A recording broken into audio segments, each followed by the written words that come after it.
She proudly announced on LinkedIn, thrilled to have accepted an incredible job offer, all thanks to my boyfriend connecting me with his mentor. Immediately after, she blocked me across all platforms. I publicly congratulated her, then privately shared screenshots of her deceitful messages with my mentor. Her new boss, a close friend of my mentor, called her in on her second day. A 29-year-old male in tech consulting. Met Vanessa, 27, a marketing professional, 8 months prior at a networking event. We quickly hit it off and started dating. She seemed ambitious, driven, and fun, or so I believed. About 4 months into our relationship, her interest in my work shifted from casual to specific. She'd inquire about my colleagues, projects, and key figures in my firm. I didn't find it unusual. She expressed a desire to transition from agency marketing to corporate tech marketing and wanted to understand the industry. Soon, the requests began. "Babe, could you introduce me to some people in your network?" "Just for informational interviews," she'd ask. Being open, I agreed, connecting her with several colleagues. She'd meet them for coffee, ask questions, and send thank you notes, all appearing normal. Then her focus turned to Gregory, my mentor. Gregory, a legend in our industry, is the VP of strategy at a major tech firm with 20 years of experience and an extensive network. He'd mentored me for 3 years, significantly impacting my career. "Do you think Gregory would meet with me?" Vanessa asked one evening. "I saw an opening for a senior marketing manager at his company, and it's perfect for me." I hesitated, not out of unwillingness, but because seeking a favor from Gregory felt significant, given all he'd already done for me. "Let me gauge his availability," I told her. She smiled, kissed my cheek, and said, "You're the best. This could really boost my career." A week later, I casually brought it up to Gregory during our monthly coffee meeting. "Hey, my girlfriend is looking to get into tech marketing. She has solid agency experience. Would you be open to a brief chat with her?" Gregory, being a kind person, agreed. "Sure, send me her LinkedIn. If she's qualified, I'll pass her info to the hiring manager. Can't promise anything, but I'll put in a good word." I knew Gregory's recommendation was invaluable, and so did Vanessa. I made the introduction via a concise, professional email. 2 weeks later, Vanessa and Gregory had coffee. She excitedly texted me afterward, "OMG, he's amazing. Thank you, thank you, thank you. Interview scheduled for next week." Over the next month, she navigated 4 rounds of interviews, each time returning to my place to debrief and prepare for the next. I was genuinely thrilled for her. Our relationship felt strong. We'd even discussed moving in together by year-end. Then, last Monday, everything changed. While scrolling LinkedIn during lunch, I saw her post. "So incredibly grateful to be starting my new role as senior marketing manager next week. Special thanks to my amazing boyfriend for connecting me with his mentor, Gregory Walsh. Your guidance and recommendation meant the world. Can't wait to start this new chapter. Cyrus blessed Takash's career growth, Akash grateful." The post already had hundreds of likes and congratulatory comments. I smiled and commented, "So proud of you." Then I tried to message her about our dinner plans to celebrate, but the message wouldn't send. I checked, blocked on Facebook, Instagram, and WhatsApp. My calls went straight to voicemail. What the actual hell? I sat there stunned. 8 months, helping her secure her dream job, and she thanked me publicly while simultaneously blocking me everywhere else. The betrayal was crushing, a cold, sinking feeling overriding any anger. I spent the rest of the day in a haze, then went home, poured a drink, and tried to process it. Suddenly, a memory surfaced. A few months ago, Vanessa had left her laptop open at my place, asking me to check an email while she showered. Her messages app was open, and one conversation with her friend Becca had caught my eye. At the time, I'd dismissed it, convinced I'd misread. But now I retrieved the screenshot I'd taken then, feeling a strange intuition to save it. The messages revealed her true intentions. Vanessa. "Okay, so the boyfriend situation is working perfectly. He just introduced me to Gregory Walsh. The Gregory Walsh, holy V, right? Coffee meeting next week. If I can get the job, I'm so done with Alex. He's nice, but boring and not even that successful yet. Gregory is the real catch. Becca. But he's married, lol, you're terrible. What if Alex finds out? Vanessa. He won't, he's too trusting. Plus, I'm playing it perfect. Super supportive girlfriend, always interested in his work. He eats it up. Just don't blow it before you get the job. Becca. Please. Vanessa. I've got this. Once I'm in at his company, I don't need Alex anymore. Might keep him around till I start, just in case. But after that, I had convinced myself it was just drunk talk, exaggerated venting. But now it was clear she'd meant every word. I stared at those screenshots for 20 minutes before returning to LinkedIn. I replied to her post. Congratulations, Vanessa. Wishing you all the best in your new role. You've worked so hard for this opportunity. Professional, gracious, public. Then I composed a new message to Gregory. Hey Gregory, hope you're well. Need to share something uncomfortable with you. It's about Vanessa. I attached the screenshots, adding context about how I'd found them, our relationship timeline, and her blocking me. I'm not asking you to do anything. Just thought you should know who you recommended to your company. She used our relationship to get access to you and apparently played me the whole time. I feel like an idiot for not seeing it sooner. Sorry if this puts you in an awkward position. I sent it, closed my laptop, and tried to sleep, unsuccessfully. Update 1. Gregory called me the next morning, Tuesday. I was still in bed, having barely slept. Alex, Jesus, I'm so sorry. His voice was disappointed, almost protective, making me feel like a bullied kid. It's not your fault, I said. I should have seen it coming. No, you shouldn't have to, he countered. You tried to help your girlfriend. That's what decent people do. He paused.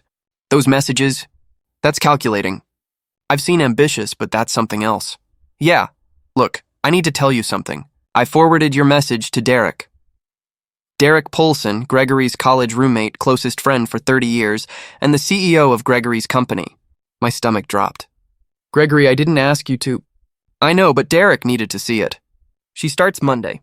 He's her boss's boss. This isn't about revenge, Alex. This is about character. We hire for culture fit as much as skills. Someone who manipulates relationships like that, who uses people as stepping stones. That's not who we want. I was speechless. Derek's calling her in this Friday, Gregory continued. The day before she starts. HR will be present. They're going to address it directly. I don't know what'll happen. Could be a warning. Could be a rescinded offer. That's Derek's call. But you deserve to know. I appreciate it. I really do. And Alex, none of this reflects poorly on you. You got played by someone who's clearly very good at it. Don't beat yourself up. We hung up. I felt a strange mix of vindication and guilt, like a tattletale, yet still angry. She had used and discarded me, and I wasn't going to just accept it. Friday afternoon, an unknown number texted me. What the call did you do? It had to be Vanessa from a new number. You sent those messages to Gregory? Are you kidding me? You're such a pathetic little man. You can't even let me have this. They're making me sign some passive behavioral agreement or they'll pull my offer. Do you have any idea what you've done? I worked so hard for this, and you're trying to take it from me because your ego is hurt? Everyone was right about you. Controlling, insecure, can't handle your girlfriend being more successful.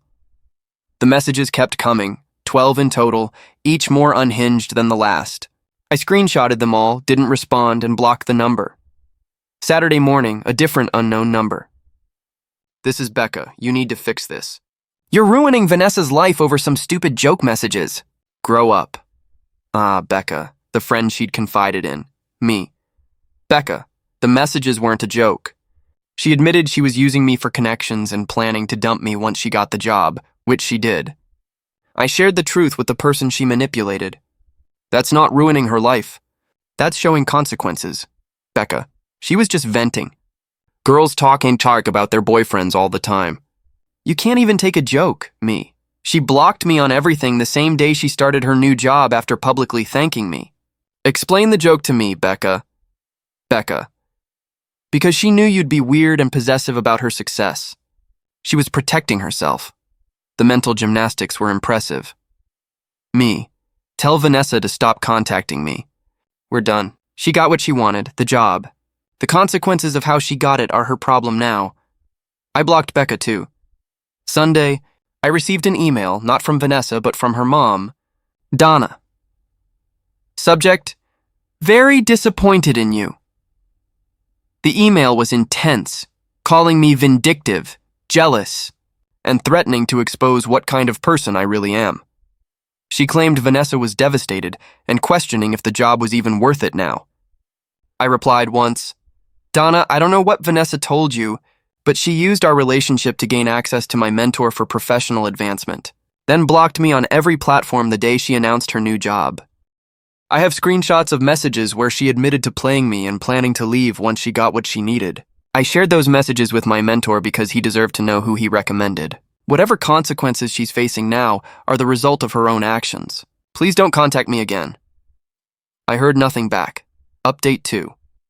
Monday arrived, Vanessa's first day. I tried not to think about it, focusing on work, but anxiety lingered. Part of me wondered if I'd gone too far, sabotaged her career out of spite.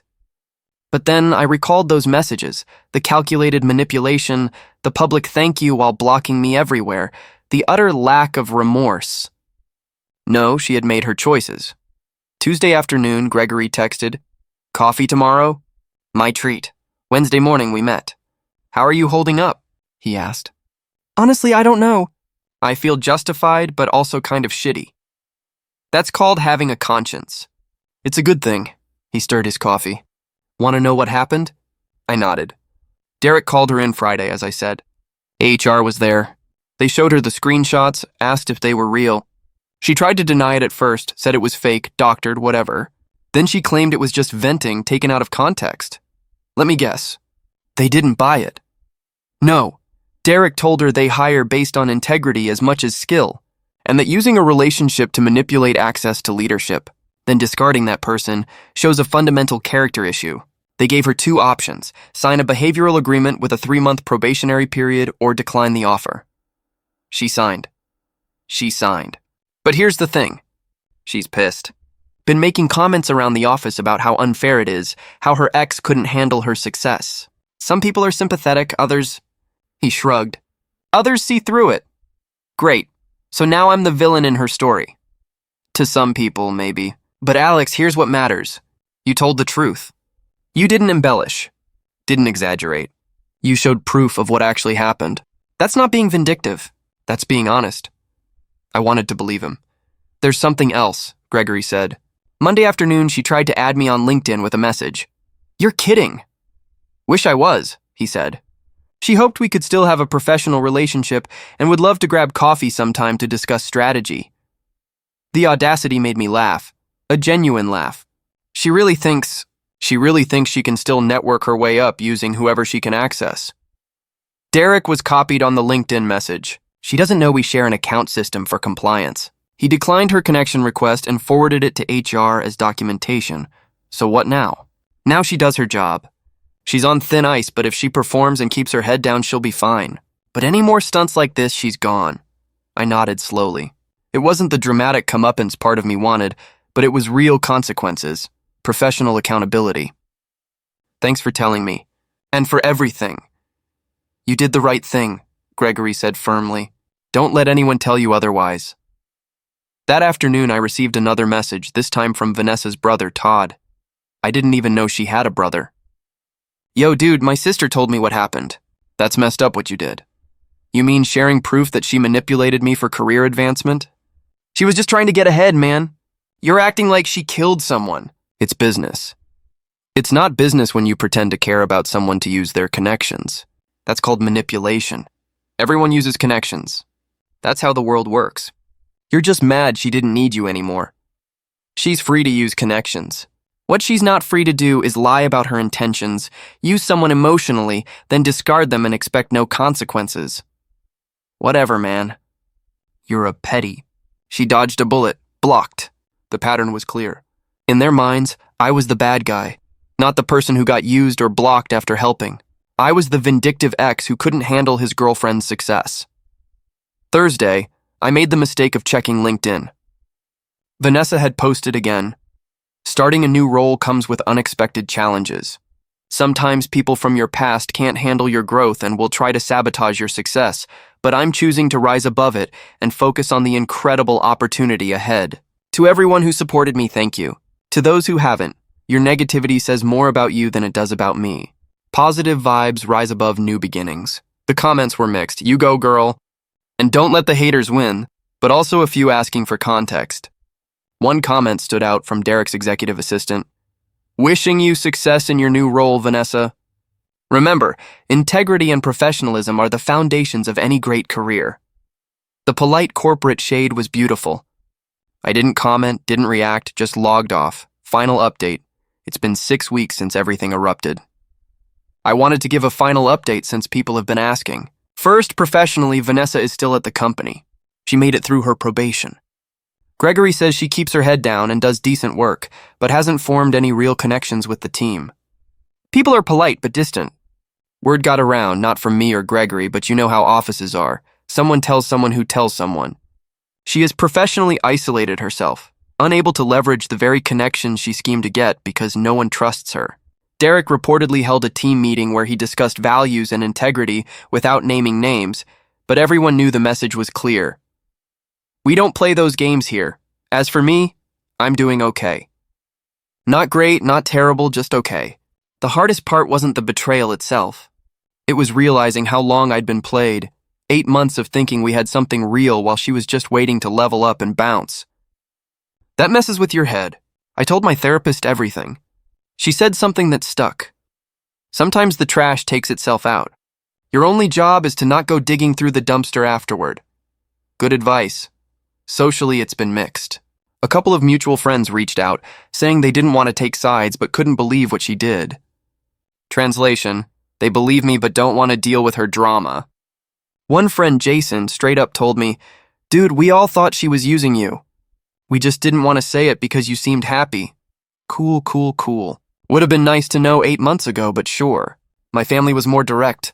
Mom called her a social climber with the morals of a used car salesman. Dad just said, "You're better off, son." Someone who treats relationships like business transactions isn't someone you build a life with. The blocking everywhere still stings, not because I want her back, but because it was so calculated. She knew exactly what she was doing. Get the job, publicly thank me for LinkedIn clout, then disappear before I could respond or question anything. If she'd just broken up with me normally, "Hey, this isn't working out. I need to focus on my career," fine. It would have hurt, but I'd respect it. But the scheming, the using, the complete lack of remorse, that's what gets me. Last week, I ran into Becca at a coffee shop. She saw me, rolled her eyes, and walked out. Guess I'm still the villain in their story. Honestly, I'm okay with that. Better to be painted as the bad guy by toxic people than to be complicit in their games. As for dating, not ready yet. Maybe in a few months. Right now, I'm just focusing on work, hanging with actual friends, and trying not to be cynical about relationships. Gregory and I still meet monthly. He apologized again last week, saying he felt responsible for introducing someone like that into his company. I told him to stop. He was doing me a favor. Neither of us could have known. You know what the worst part is? I told him. I genuinely wanted her to succeed. I was proud of her, and she saw that as weakness to exploit. That's not weakness, he said. That's called being a decent person. Don't let her twist that into something ugly. I'm trying not to. Someone asked in the DMs if I regret sending the screenshots to Gregory. Honest answer, no. Not because I wanted revenge, not because I wanted her to fail, but because Gregory deserved to know who he was vouching for. His reputation was on the line. If she burned him later, that's on me for staying silent. And yeah, part of me wanted her to face consequences. I'm human, sue me. But I didn't sabotage her. I didn't lie. I didn't exaggerate. I just showed the truth. She still has the job. She still got what she schemed for. She just had to sign a paper saying she'd act with integrity going forward. The horror. Look, I'm not pretending I'm some hero here. I'm just a guy who got played, had proof, and decided the person who helped me get played deserved to know. If that makes me petty, fine. I'll be petty with my self-respect intact. Final thought. If your relationship feels transactional, if you're wondering whether someone actually cares about you or just what you can do for them, trust that feeling. I ignored mine, convinced myself I was being paranoid or insecure. I wasn't, and you probably aren't either. That's it. That's the story. Thanks for following along, for the support, for calling out the BS when people tried to gaslight me in the comments. I'm closing this chapter now. Time to move forward. And Vanessa, if you're reading this and something tells me you are, I hope the job was worth it. I really do. Because you lost the ability to form genuine connections the moment you started treating people like stepping stones. Good luck with that. Here's an image that captures a moment from the story.